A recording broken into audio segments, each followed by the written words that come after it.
나이 먹으면 말이다. 꼭 감춰야 하는 것들이 생기더라. 자식들한테도. 절대로 말하면 안 되는 게 있지? 아무리 사랑스럽고 눈에 넣어도 안 아플 것 같은 자식일지라도 절대로 얘기하면 안 된다. 내가 이걸 진작 알았더라면 이렇게 살진 않았을 게다. 이것만큼은 꼭 가족한테도 비밀로 해야 하는 거다, 알겠지? 안녕하세요, 지혜의 동행입니다. 오늘은 자식에게도 감추고 숨겨야 하는 3가지를 사연을 통해 이야기해보려고 합니다. 그럼 바로 시작하겠습니다. 첫 번째, 재산과 돈 자랑하지 마세요. 민석 씨의 사연입니다. 안녕하세요, 여러분. 오늘은 제가 자주 보는 채널을 빌어 제 인생에서 느꼈던 너무도 씁쓸했던 경험을 얘기해 보겠습니다. 저는 한평생 열심히 일해서 아들 2을 키웠습니다. 마누라의 영악한 재테크 덕에 아들 결혼시킬 때 자그마한 아파트도 한 채씩 장만해 주었죠. 우리 부부가 낯선 서울로 이사 온 것은 오랫동안 떨어져 살던 아들 내외와 가까이 살고 싶어서였습니다. 우리가 여생을 서울에서 보낼 뜻을 비치면 을에 같이 합칠 줄 알았죠? 첫째가 얼마 정도의 아파트를 원하느냐고 부동산업자처럼 사무적으로 물어보길래 너희들 아파트를 팔아보태면 비싼 동네에 평소 넓은 아파트 살 수 있을 만큼 자꾸 넘치도록 가지고 있단다. 돈 안 쓰는 제조하고 모인 돈은 누가 집어갈까 봐 얼른 땅하고 바꾸는 재주밖에 없는 너희 엄마 덕이고 그동안 시골 땅값이 엄청나게 오른 덕이긴 하지만 내가 평생을 바쳐 일꾼 귀한 재산이 기도하니 너희들하고 같이 누리고 싶구나 라고 말했습니다. 제 생각으로 결코 지나친 욕심을 부린 것 같지는 않은데 며느리가 눈을 똑바로 뜨고 말했습니다. 아버님, 저희가 맞벌이 하면서 연년생으로 아이 2 키울 때 얼마나 힘들었는지 아세요? 사는 게 아니었어요. 친정 엄마가 파출부처럼 드나드시지 않았으면 우리 2 중 하나가 직장 그만둬야 했을 거예요. 솔직히 그 직장보다 제 직장이 도중에 그만두기 아까운 직장이란 건 아버님이 더 잘 아시잖아요. 그렇게 눈물나게 아이들 키워 이제 돈들 일만 남았지? 잔손 갈 일은 없어져서 좀 놀리게 되니까 같이 사시자고요. 며느리는 우리 부부를 마치 이런 염치 없는 늙은이들이 있나? 하는 시선으로 바라보면서 또박또박 말했습니다. 말이 난 김에 하는 말인데 며느리는 고등학교 국어 선생입니다. 저는 무안해서 마른 입술을 추격하며 겨우 이렇게 말했습니다. 우리도 며느리 시집살이 할 생각은 주어도 없다. 그래도 손주가 뭔지 그것들 드나드는 것도 보고 말봇도 됐으면 늘 금하게 한결 덜 적막할 듯 싶어 한번 해본 소리였으니 마음에 두지 말 거라.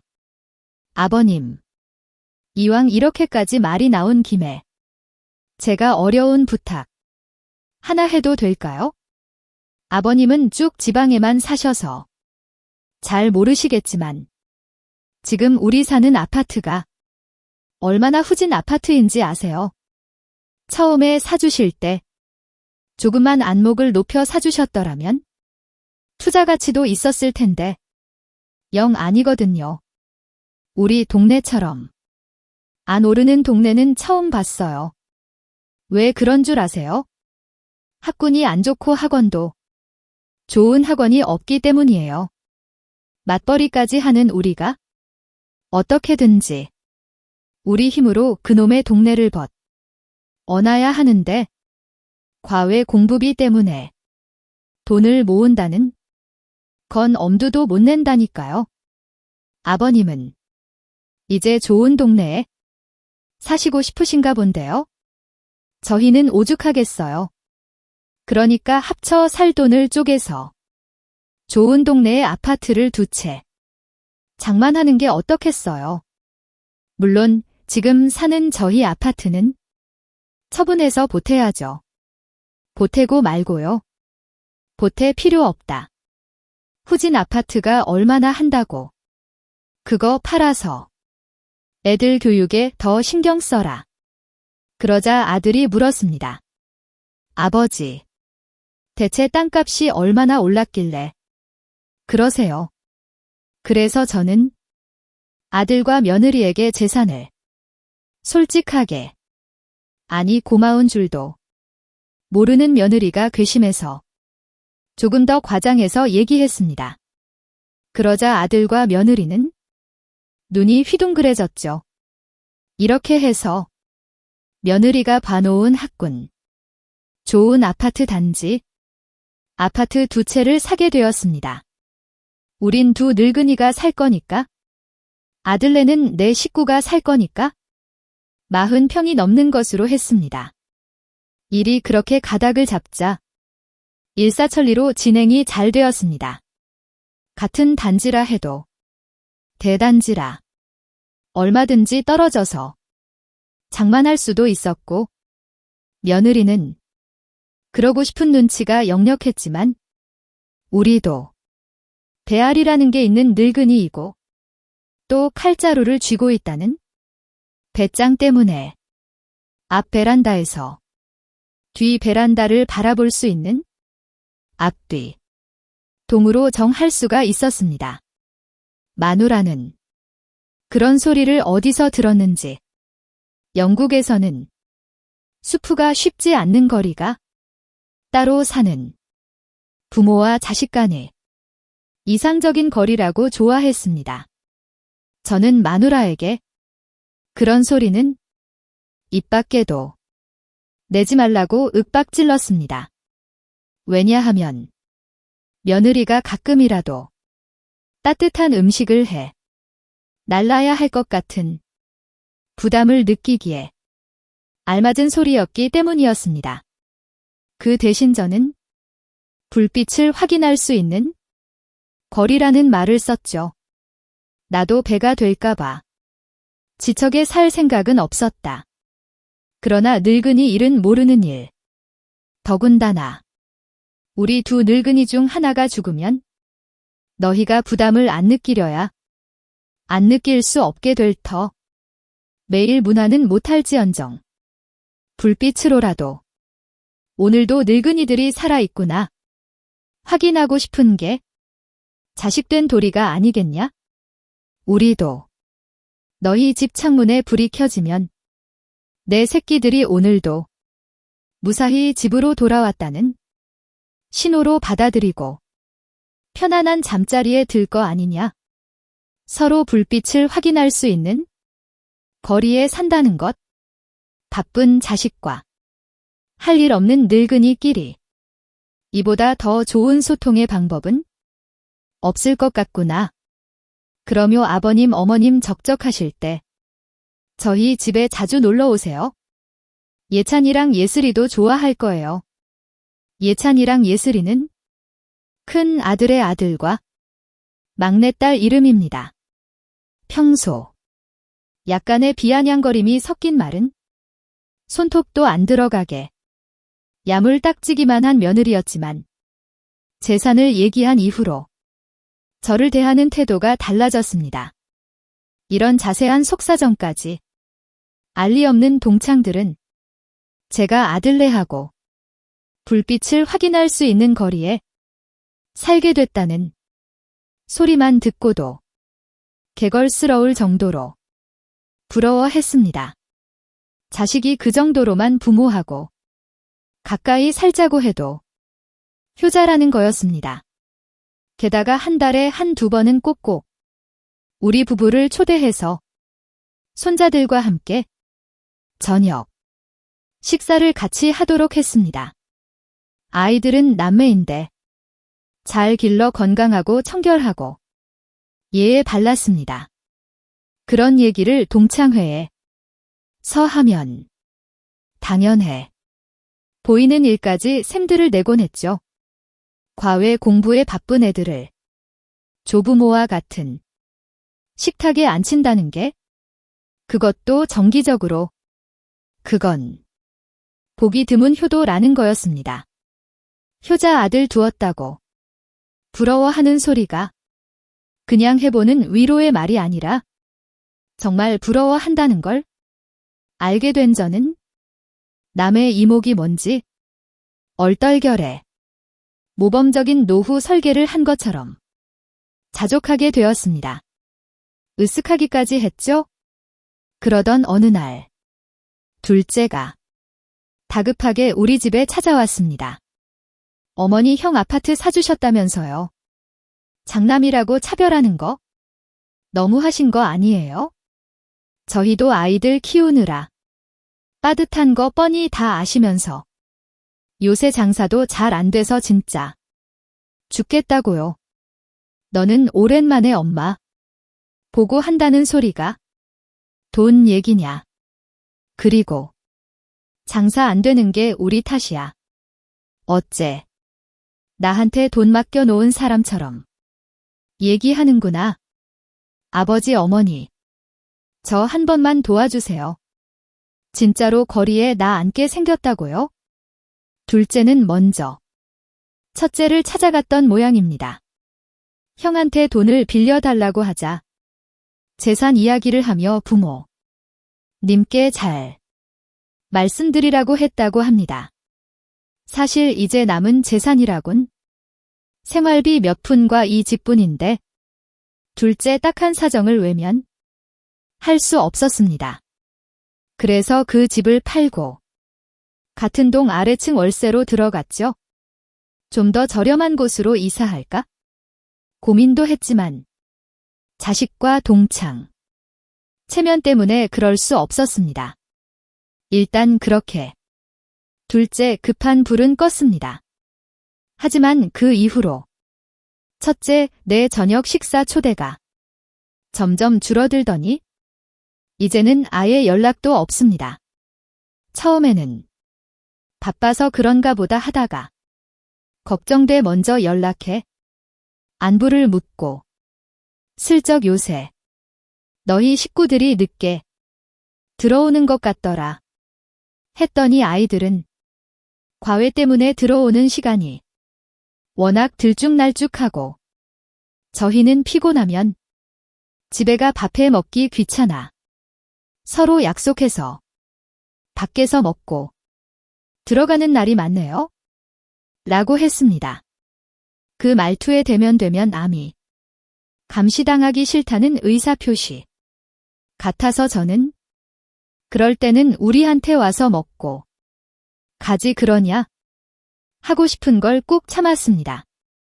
아무리 부모와 자식 간에도 감시하는 마음으로 지켜본다는 건 안 좋은 일이죠. 저는 언제부터인지 아들네에 불 꺼진 창이 딴 집에 불 꺼진 창하고는 다르다는 걸 알게 되었습니다.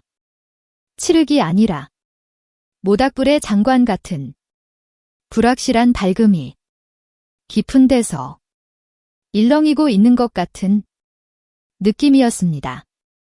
저는 슬쩍 산책하러 나가는 척 혼자 나가 맞은편 아들네 아파트로 올라가 초인종을 눌렀습니다. 연거푸 2번, 3번까지 눌러보았죠. 아무도 문을 열어주지 않았습니다.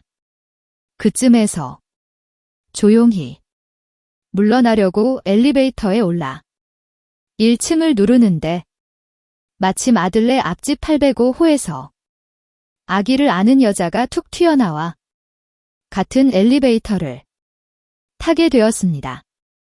여자가 부침성 있게 미소를 짓길래 저도 답내로 무슨 말이든지 해야 할 것 같아. 806호. 아직 아무도 안 들어왔나 보죠? 하고 제가 할 일이 없어 엘리베이터나 타고 오르락 내리락 하는 실없는 늙은이가 아니라 당당하게 806호에 볼 일이 있어서 왔다. 간다는 표시를 했습니다. 앞집 선생님이요 들어오셨는데 조금 전에 저희 집으로 김치통 받으러 오신 거려. 저는 이 일을 참아 마누라에게 얘기할 수 없었습니다. 그렇게 시간이 흘러갔습니다.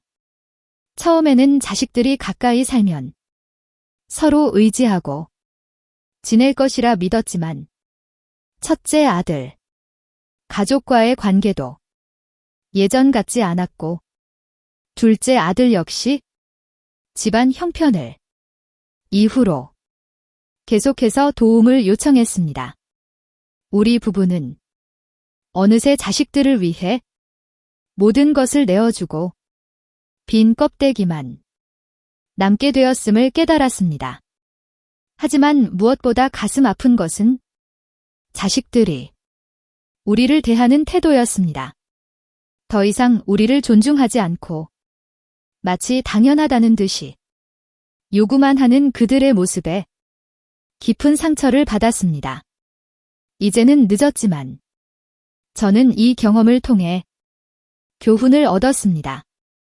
자식들에게 필요한 것은 재산이나 돈이 아니라 그들이 삶을 스스로 책임지는 힘과 지혜라는 것을요. 부모의 재산이 아니라 그들이 자신의 삶을 살아갈 수 있도록 도와주는 것이 진정한 사랑이라는 것을 깨달았습니다. 두 번째, 사회적으로 비난받을 만한 잘못에 관해 이야기하지 마세요. 이 이야기는 병호 씨의 사연입니다. 안녕하세요. 저는 어느덧 60을 훌쩍 넘긴 나이입니다. 젊은 시절엔 회사 일에 매진하느라 시간이 어떻게 흘러가는지 몰랐죠. 은퇴 후엔 오히려 시간이 넘쳐나서 공허함이 찾아왔던 것 같습니다. 몇십 년 동안 네트워킹 하던 사람들과도 멀어졌고 막상 전화기를 들고 연락할 사람이 하나도 없다는 사실에 제 자신이 실망스러웠죠. 그러던 어느 날 너무나도 적적한 마음에 동호회라도 한번 나가볼까? 하고 심사숙고 끝에 등산 동호회에 나가게 되었습니다. 동호회 첫 모임 날 여러 사람들이 모여 있었습니다.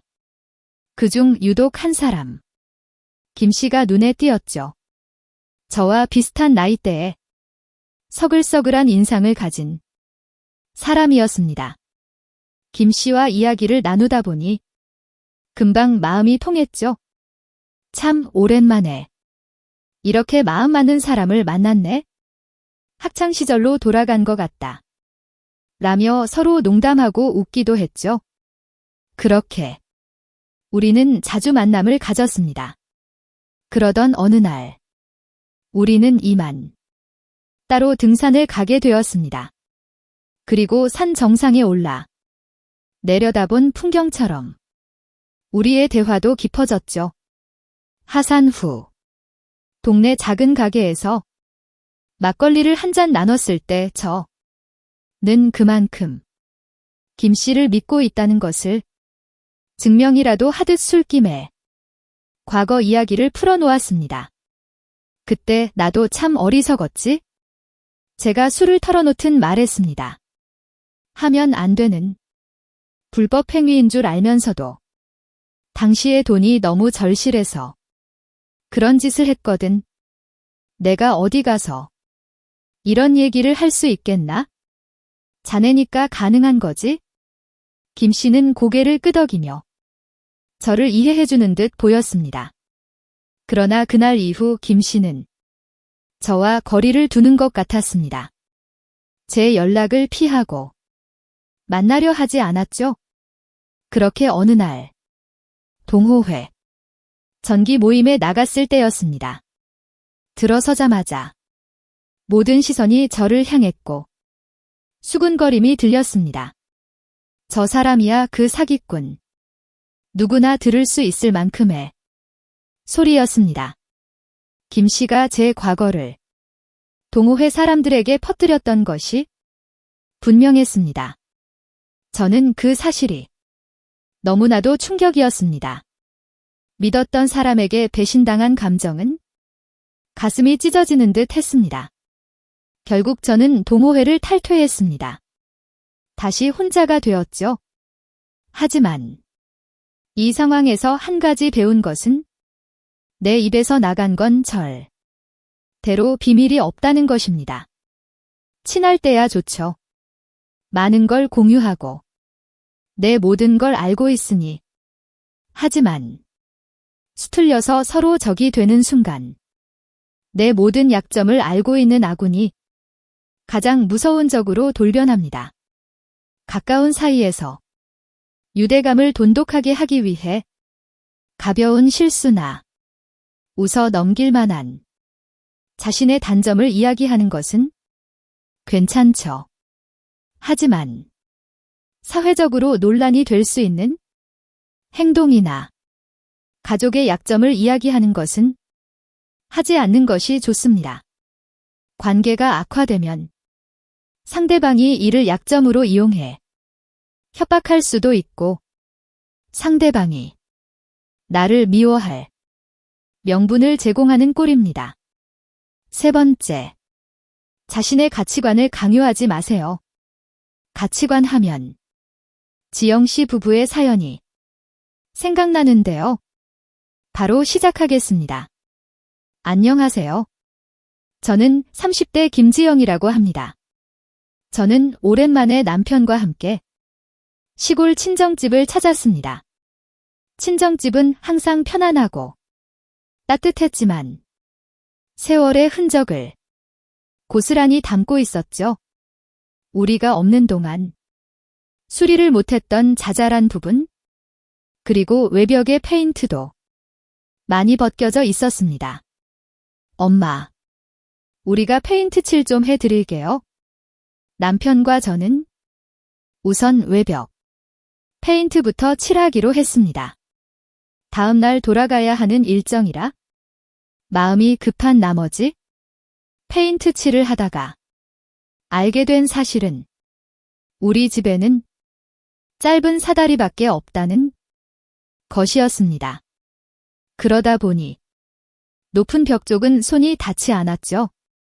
남편과 저는 서로 마주보며 난감한 표정을 지었습니다. 그때였죠. 어디선가 긴 사다리를 들고 나타난 사람이 있었습니다. 그분은 언뜻 보기에도 80은 되어 보이는 백발의 어르신이었습니다. 키가 크고 꼬장꼬장해 보이는 그 할아버지는 긴 사다리를 들고 저를 쳐다보고 계셨죠. 아이고 감사합니다. 저는 황급히 인사를 드렸습니다. 할아버지는 그러게 진작 준비했어야지 라며 사다리를 내려놓고는 가셨죠.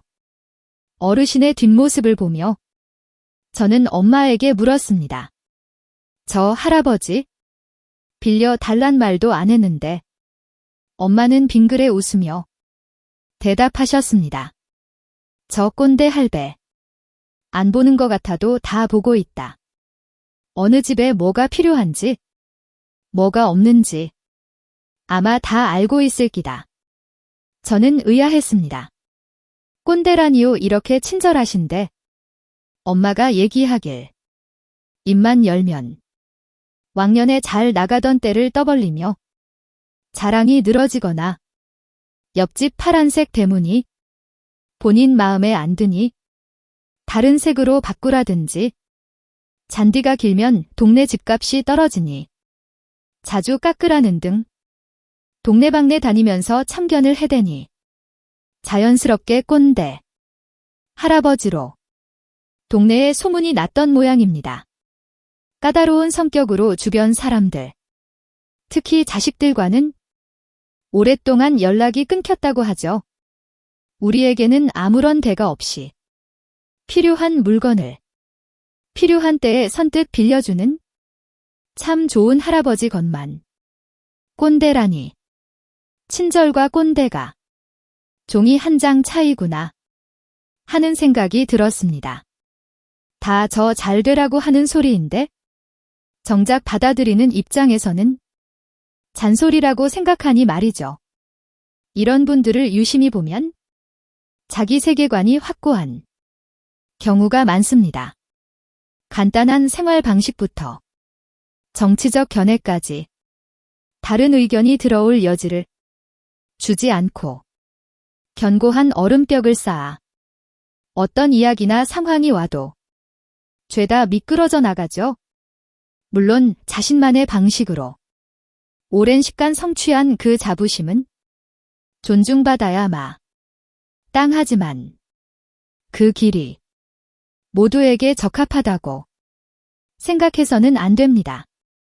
지혜로운 사람들은 자신의 취향을 남에게 강요하지 않으며 상대방의 의견에 무턱대고 반대하거나 한 가지 의견만 밀어붙이지도 않죠. 이들은 억지로 교정하려다가는 도리어 이를 그르칠 수 있음을 잘 알고 있습니다. 그럼 분명 틀린 길로 가는 사람을 두 눈 뜨고 그냥 지켜보라는 소린가? 하고 반문하시는 분들 있으실 겁니다. 그럴 때 한 가지 방법이 있습니다. 바로 지적 대신에 건의를 하는 것입니다. 인간의 천성은 비평을 거부합니다. 특히 잘못을 저지른 사람일수록 비평을 받아들이려 하지 않죠. 왜냐하면 지적당하면 나의 지능이나 인격을 부정하는 것처럼 느껴지기 때문입니다. 또 마음속으로 자신은 피해자일 뿐이라며 허구의 감정을 만들어냅니다. 그것과 함께 강력한 저항심도 생기죠. 그러니 너가 틀렸어 라는 말 대신 이 일은 이렇게 해보면 어떨까? 라고 말해보는 게 어떨까요? 사건과 사람을 분리하는 것만으로도 상상 이상의 효과를 얻을 수 있을 겁니다. 여러분들이 생각하는 노후에 감춰야 하는 것들은 무엇이 있나요? 많은 분이 볼 수 있게 댓글에 공유해주세요. 오늘 이 이야기가 여러분의 노후에 조금이라도 도움이 되었길 바랍니다. 다음에 더 좋은 노후의 제 이야기로 찾아뵙겠습니다. 구독과 좋아요는 사랑입니다. 끝까지 시청해주셔서 감사합니다.